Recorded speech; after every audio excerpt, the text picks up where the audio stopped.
You know you should be doing conversion rate optimization for your e-commerce site, your DTC site. You should. You're right. You should do it. And so right now what I want to jump into is 8 split tests, A/B tests you can and should run right now that can produce real profit growth for your business. And let's jump into the first one right away.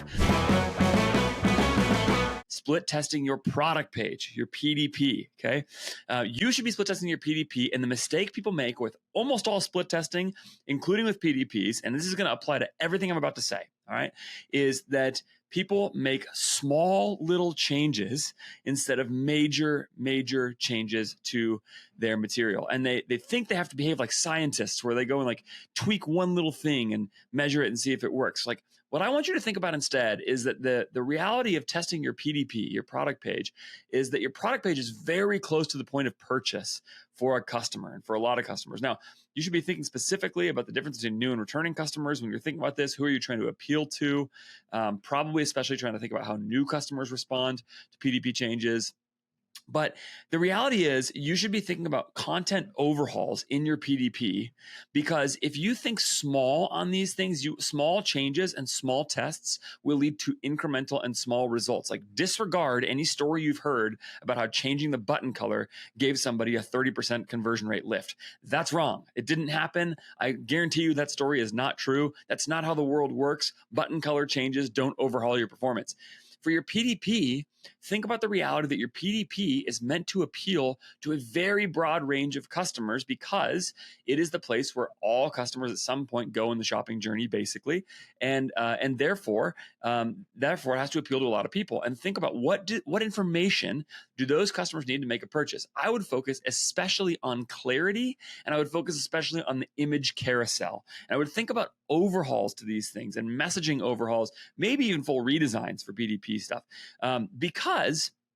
Because first of all, everybody who has ever looked at any screen recording of PDPs and how customers interact with PDPs all learn the same thing, okay, which is that overwhelmingly, customers scroll the carousels before they do anything else. So the carousel, the image carousel, has outsized value in the potential value it can create, outsized opportunity for creating value on your website, okay?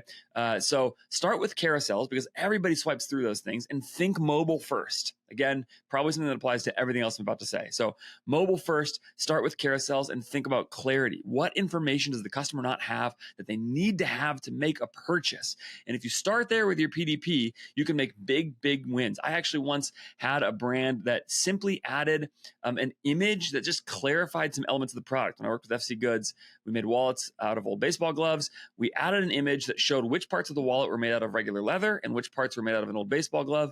It really improved performance overnight, and it wasn't about convincing people these were good or anything like that. It was just adding imagery that had call outs showing which part of the product was which, and we added that to the PDP. It made a huge difference, okay? That's the kind of thing to think about. How can I work with words and images to be clearer, and maybe even wholesale redesign? Now, a whole redesign can be a huge job, so it doesn't have to be that. That's why I say carousels and major headline copy, stuff like that, can make a really big impact. But think about, what are your customers telling you about the product? What do they love about the product? How do you make that clearer in the carousels, etc.? Run the split test, see what happens, okay? So that's number one. Test your PDPs. It's very close to the point of purchase, so it has outsized impact, okay? Number two, your total site-wide offer, okay? Your site-wide first purchase offer. Now, the classic one that e-commerce brands run here is like 10% off, right? So it's like your email pop-up and it says, if you're a new customer, get 10% off by signing up for your email today. Now, that's not just a pop-up offer. This is the thing. That offer often is expressed somewhere else on the website, or really carries all the way through the cart, etc. And I want you to think about this not as a pop-up test, but as an offer test, okay? The pop-up is just a mechanism for conveying that. I want to talk about pop-ups in a little bit, but I want you to think instead about site-wide, about offers in general, and how you can do this, especially if your product lends to bundling or to ordering more up front. Think about how maybe larger percentages off over time, larger percentages off as your cart gets bigger, creates potential value for the customer and pushes cart size up and profit up. Okay. So this can be a really big deal, especially because so much of the margin in e-commerce is eaten up by shipping. And shipping has an outsized cost for the first thing you ship. It's pretty much going to cost at least $4 or $5 to ship nearly anything in the US that is an e-commerce product. Like, it's just really hard to get under that price point, unless your product is extremely small and extremely light. But at the very least, it's going to cost something like that. So if you get like less than 1 pound of stuff in a package, it's going to be about that much. Okay. But if you can get above 1 pound, or if you can get more products, forget above 1 pound, if you can get more products into the order, then what will happen is it will cost you another 50 cents or $1 or something like that in price, but it will be like but that percentage will be a much lower as a percentage of your total margin. Like, for example, imagine that your AOV is $50, okay, and you can push it to 60. Okay. And it costs you $5 to ship that $50 order. If you can push your AOV up to 60 and it only costs you the same amount or even only a little bit more on the actual shipping side after that first thing. All right. Number 2, I want you to think about the site-wide first purchase offer. Okay, site-wide first purchase offer. And the classic one that e-commerce brands run here is 10% off for new customers. They'll put that on their email pop-up or whatever. But what I'm not talking about really is the email pop-up itself. I actually do want to talk about that in a little bit. But the email pop-up itself is not, the email capture pop-up is not really the thing I have in mind here. That's just a mechanism for conveying that offer, okay? What I really want to think about actually is what the offer itself is, particularly for brands where there's some kind of upsell, add-on, or bundling, or buy more, save more that can happen, right? Like, I've seen Zach Stuck talk about how he makes big offers on if you add more and more pairs of socks for his sock brand, that you add more pairs of socks, he gives you a bigger discount because there's a real economy of scale for him in shipping more stuff at once. Okay, that's really common for brands. Shipping costs have economy of scale built into them, fulfillment costs, even pick and pack, all those things. And so you can get a lot of margin back, including offering value to the customer, and you can make each customer's order a little higher, push up your AOV, and get more contribution dollars on that first purchase if you can push people up. It can also just be something that converts better if you get a better offer in place. Offers have outsized impact in general on the brand. Again, this is very close to the point of purchase. It is the point of purchase, really. And so thinking about how you bundle and do like buy more, save more kind of offers for the right kind of brand can really make a big difference. On the other hand, some brands do 10% off and really don't. I've heard Drew Sanaki, another player who's been in the space for a long time, talk about how the first thing he would used to do when he would run e-commerce brands is he would get rid of their 10% off offer because what he found was that it was giving margin away to people who were going to purchase anyway. And so all it did was just hurt his margin. That can go in either direction depending on your brand, and you should be testing that, okay? So think about what your first purchase offer is and how you do it. So number 1, PDP. Number 2, site-wide first purchase offers. Let me pop in and say right here that you should be using INTELLIGEMS to run all the tests that I'm talking about in this episode. Almost all of them, not quite all of them, but almost all of them, including running offer tests. There's a lot of things I love about INTELLIGEMS, but in my view, it is the CRO software of record for Shopify stores. It is what nearly every one of my clients is using INTELLIGEMS to split test things on their site. And my clients who are growing fast, which is actually most of them, they are constantly testing new stuff all the time to see if they can figure out how to create more value for their customer and then generate more value in return. INTELLIGEMS is the software to do that with. It is incredibly easy to set up. It's also incredibly robust. You can test basically everything I'm going to say on this episode with INTELLIGEMS. And crucially, and this is the really important part, if you think about the offer test I just suggested, there's a trade-off here between conversion rate, AOV or revenue per session, and margin per session. If you give an increasing discount to some customers and you convert more customers, right? That's fine that you convert more customers, but it costs you margin to discount. And the beauty of INTELLIGEMS is you can plug it into all of your Shopify data and it will measure the performance of your split tests, not just on the basis of AOV, not just on the basis of conversion rate, but actually down to the level of profit. And that is crucial so that you can actually be optimizing your store for profit. If you don't know where to start with the tests that I'm running in this episode, go to INTELLIGEMS, go to intelligems.io and get started there today. All right, test number 3, price. Okay, listen. This is kind of like offers, site-wide first purchase offers, but I'm going to isolate it because there is no single decision that e-commerce operators make that has a larger impact on their stores that is made less thoughtfully and less rationally than price. I mean, you pick your price and it really, really matters for how customers interact with your store. Price has a huge impact and it also really, really matters for your margin, right? One way to get more margin is to raise the price. But the reason you don't do that right now is because you think customers are going to revolt or they're not going to convert as much or whatever. And so you pick a price out of thin air. You haven't done, I guarantee you, most of the people watching or listening to this have not done a major price study. They haven't played around with a couple dollars here and there. They haven't even thought about maybe a $20 price change or a $50 price change. And it may be possible that your customers are either more or less price elastic than you think. This is a huge impact on your business. The price of your product is a huge impact on your business. And if you're a D2C brand, you should be split testing price as long as you have enough traffic to do it, basically. You should be split testing price to see where the optimal point is, where the trade-off is between percentage, between higher price, lower conversion, and lower price, higher conversion. In a dream world, higher price, higher conversion, because price does signal value. Again, no decision that is so large for the brand gets made less rationally than this. I also see people really, really worry that if they test the price or change the price, customers are going to be so mad. They are not going to be. They're not even going to notice. They're so much busier than worrying about your store. Test your price. I'm planning on launching a brand. I'm working on it right now. I am planning on basically from day one, split testing my price into oblivion because I want to understand. I have a pricing strategy for it. I know what I want to start with, but I really want to see what the trade-off is between price and conversion rate and margin and conversion rate, et cetera. It's a huge deal. If you're optimizing for profit, test your price. Okay. Number 4, I mentioned it before, but the email pop-up. Okay. Now, this is another thing where like building a large owned audience is actually a big deal. And there's all kinds of things you can do with email. And this is another thing that people move through really fast and don't run consistent split tests on. I really think you should be testing your email pop-up. And there's one test I want you to try right now. Okay. If you're not doing it already. And it's the micro conversion, get them saying yes test. It's very simple. And I'm going to put an illustration of it up on the screen here so you can see what I'm talking about if you're watching this and not just listening. But I'll try and describe it if you're just listening. Okay. You might have seen this, right? An email pop-up where there's a first screen, a sort of pre-pop-up question, and it goes like this. Let's say you're doing a 10% off for new customers offer. Okay. It would say, do you want 10% off on this product? Yes or no? And then the person clicks yes. Okay. And then after that, then it says enter your email address, and then you go to the SMS part of it as well. Now, this sounds like it's adding a step, which is going to hurt conversion, but over and over and over again, in my experience, the actual thing that happens is that increases the conversion of your email pop. For all kinds of potential reasons that salespeople have written about, etc., it just does seem to work. I really recommend you try that if you haven't already. It's really simple.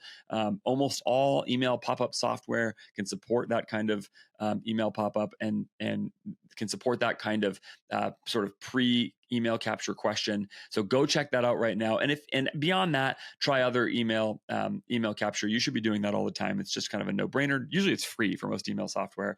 So you should be doing that. Okay.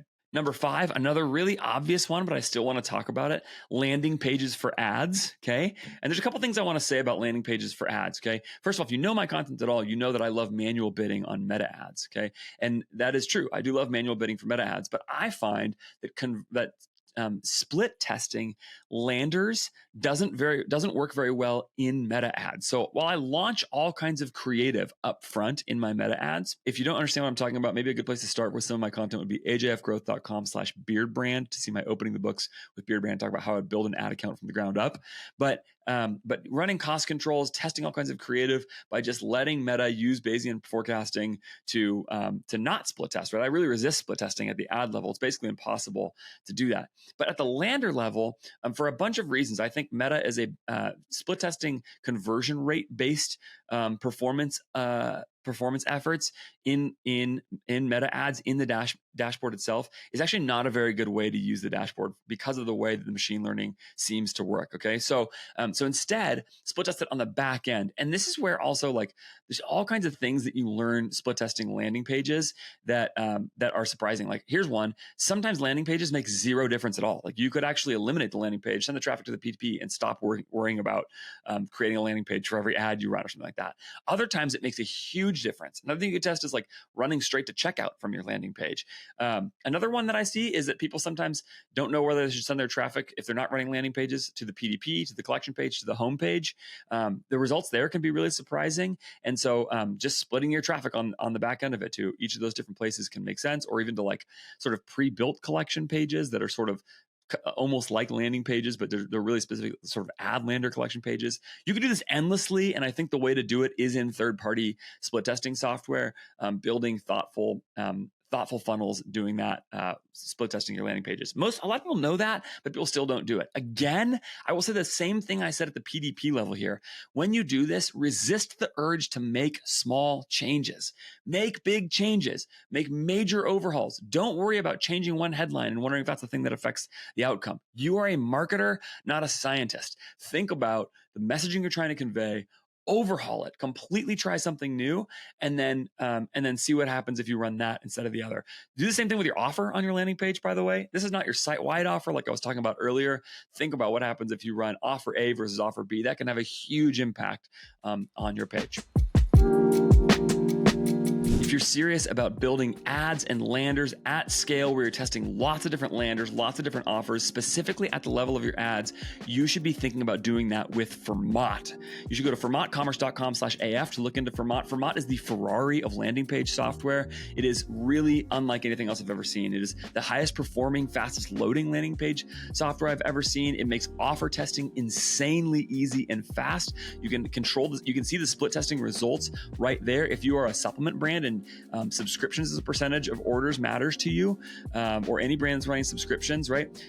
You can see that in your actual landing page test, because that's a really big factor, so that all of the analytics for every test that you're running at the level of ad landers is right there. You can also build enhanced custom PDPs extremely fast and easy on the back end of your landing page builds. It's just unlike any other software I know of for building lots of landing pages at scale. Again, think here for brands that are like spending a good amount of money on Meta or on other channels. You can really run these for anything. Okay, you're spending a lot of money, and you really want to think carefully about how you build tight funnels across a range of products or a range of value propositions. You want to do it at scale, you want to do it fast, and you want to do it in a high-performing way.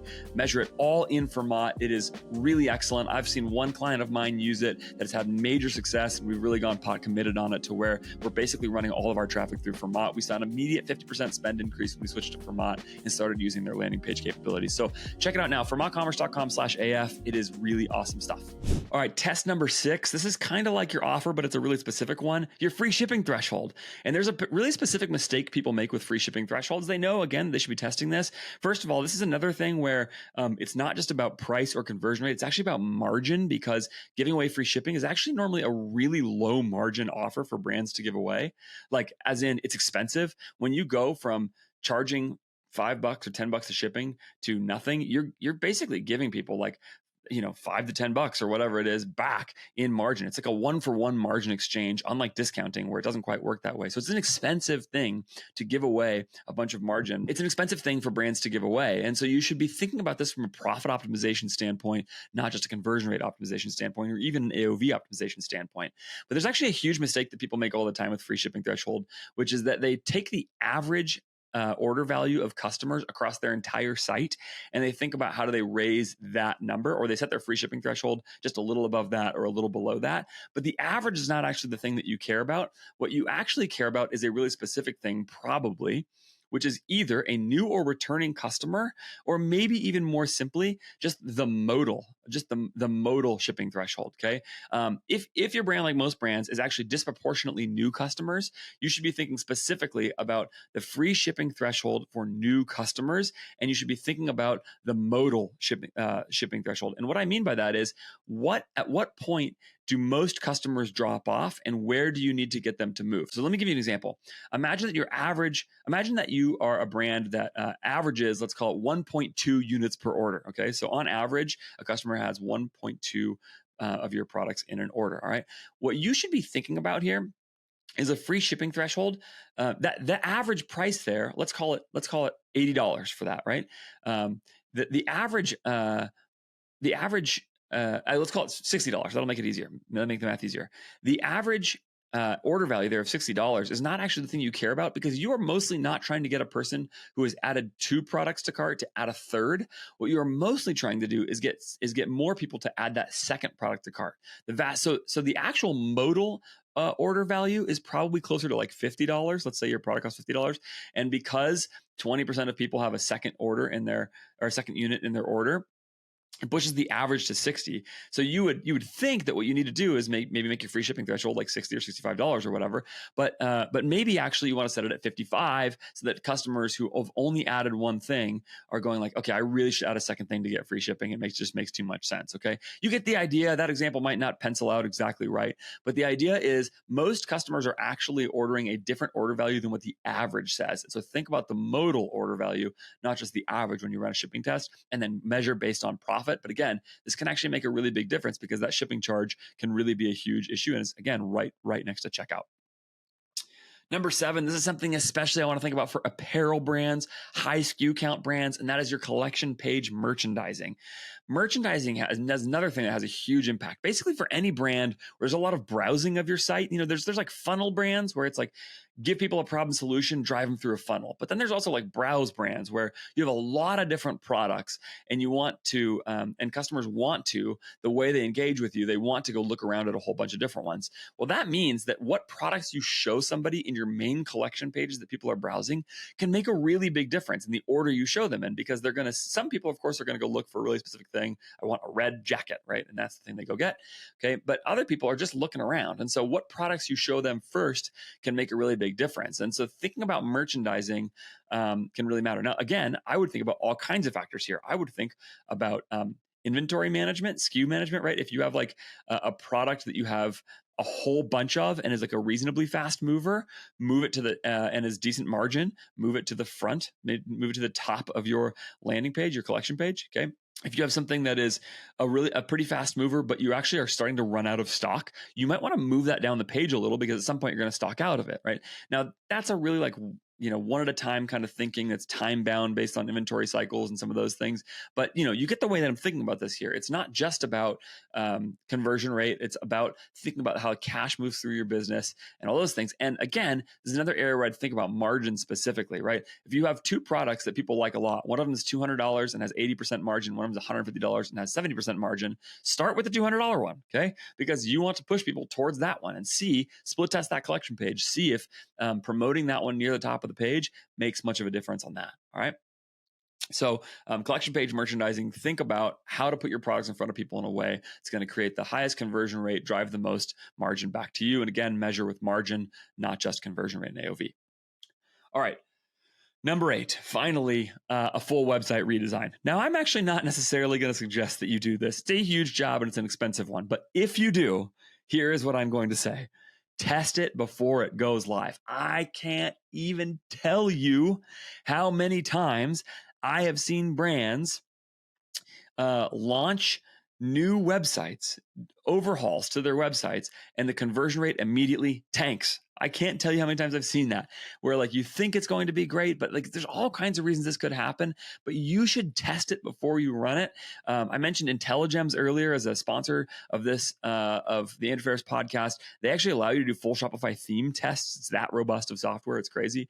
And it's something where I just wouldn't do this at this point without running some kind of tests. All right. Because it just is too big of an impact. It's expensive and it can really, really hurt brands. I saw a brand recently do this. They went to a new website. It hurt their conversion rate. They had to revert the site back to their original, and then they did something really smart, which is they started testing individual pages at a time to try to isolate where the issue was.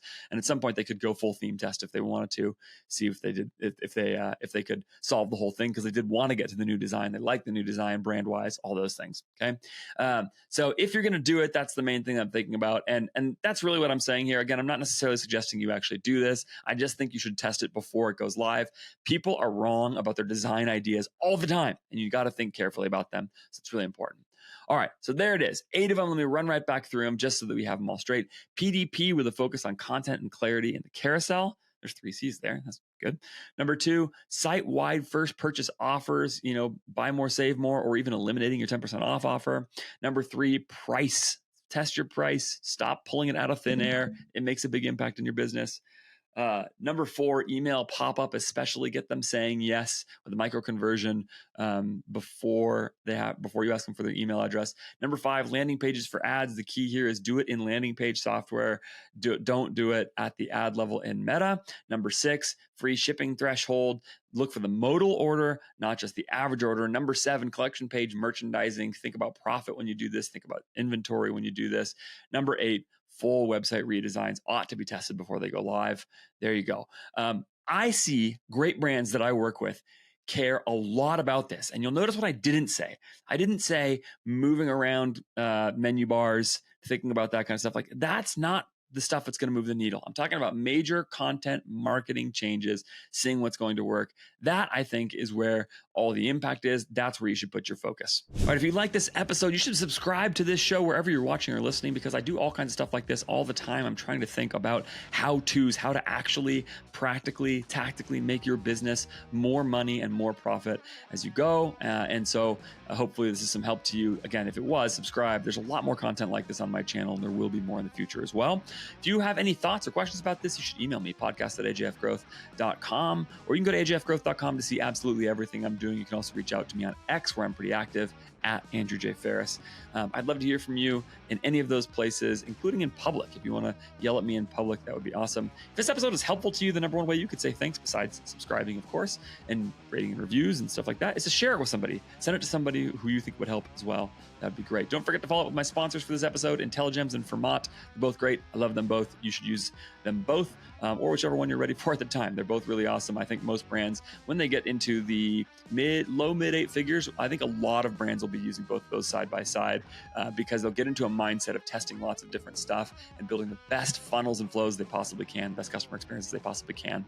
Those are 2 amazing pieces of software that will help you do this. My own clients use them. That's why I recommend them to you. Thanks for watching. Thanks for listening. I'll see you next time.